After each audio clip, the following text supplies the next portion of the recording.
You're watching The Business of Law, brought to you by Bloomberg Law and the ABA Journal. I'm Lee Pacchia.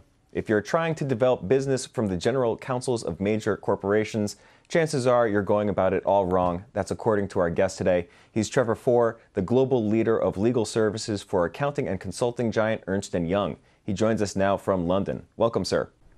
Good day to you, Lee. So you used to be on the receiving end of law firm business development efforts when you served as general counsel at Ernst Young. How did you find most partners tend to operate? Well, I've been a general counsel or head of legal affairs of something or other for nigh on over 20 years now, I'm almost embarrassed to say. And I wouldn't say, to be fair, that it's been all wrong. There's very much a traditional model, Lee, around what I call relationship plus reputation equals reassurance. In other words, building personal relationships by informal means, social events, connections, dinner, lunch, and so on. And the reputation, the branding point in the marketplace by having a first-class name, winning awards, gives a general counsel normally the reassurance with the board or with internal clients that they're making the right choice. And what I've done, and what I say still now, is that model will persist. It does have value.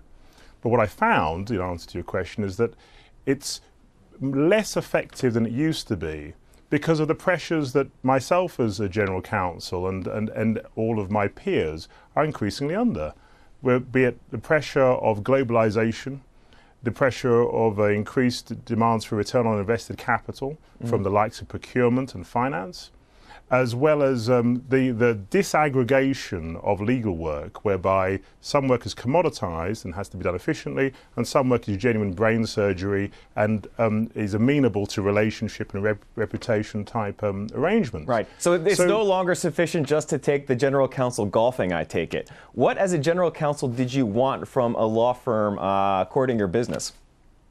Well, I may be handicapped, if I can use a phrase, because I don't play golf. Ah, very nice. But that traditional formula, R and R equals R, shall I call it, has to be added. Its effect is increasingly being diluted by those factors. And so in addition to those traditional means, we're looking for, I would say, 4 factors, Lee. Almost a professional telepathy, the ability to know what's in my inbox on the basis of my role, the company, the business sector, and even the C-suite of my colleagues, beyond law, an understanding of what's going on in the business. Secondly, a professional prescience, an understanding of what's going to happen next in my business sector in the law to advise me ahead. Now, once a firm has been hired on the basis of those 2 things, every GC is looking for exceptional client service in the quality of delivery. And then 4th, what's often debated, is cost efficiency.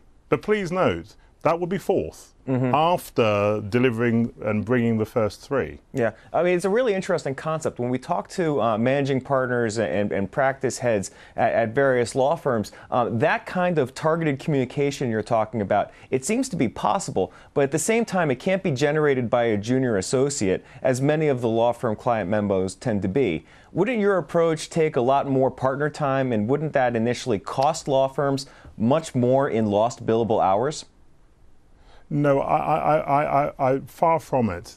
The degree of, shall I say, as I said, professional telepathy, prescience, is scalable. It's very individual.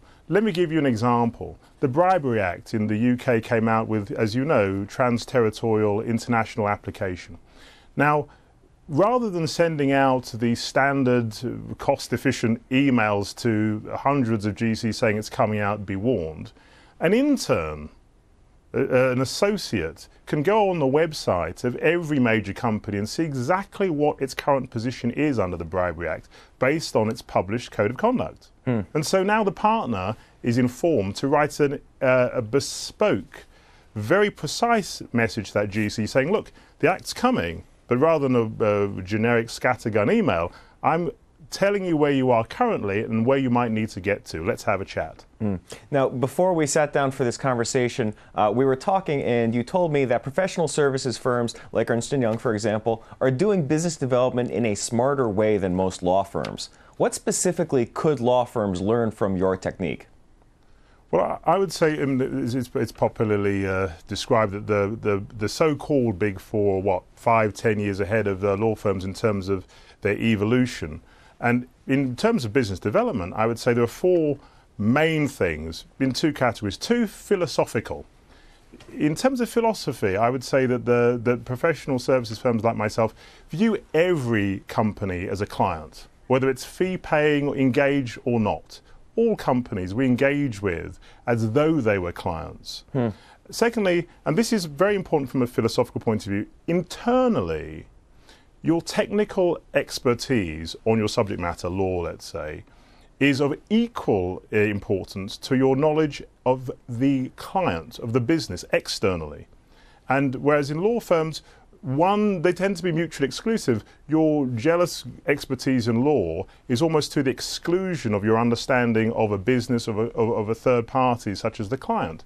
They are, in reality, equally important. Now, those are two philosophical differences, I should say. The other two I would categorize as being systemic.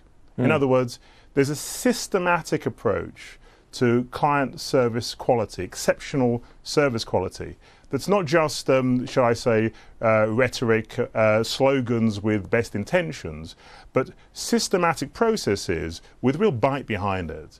And in addition to which, the whole piece around the responsibility for business development isn't just in a silo. As well as expertise in business development, every partner, every associate, every junior member has that as part of their responsibility. Now, if a law firm doesn't already have a relationship with the GC, they're unlikely to be able to use this targeted technique since they don't exactly know the company's business all that well. What business development techniques work for getting new clients as opposed to getting more work from existing clients? Well, in a scalable sense, if you're looking for the sort of efficient route, a law firm will, of course, know of a particular business sector, not necessarily every company. And so it can use its intelligence of the business sector to have a proactive engagement with the other companies in that sector that doesn't necessarily engage with them at the moment. I was given an example of by a partner who hadn't been called by an ex-client for 25 years because of they'd gone off to a major law firm.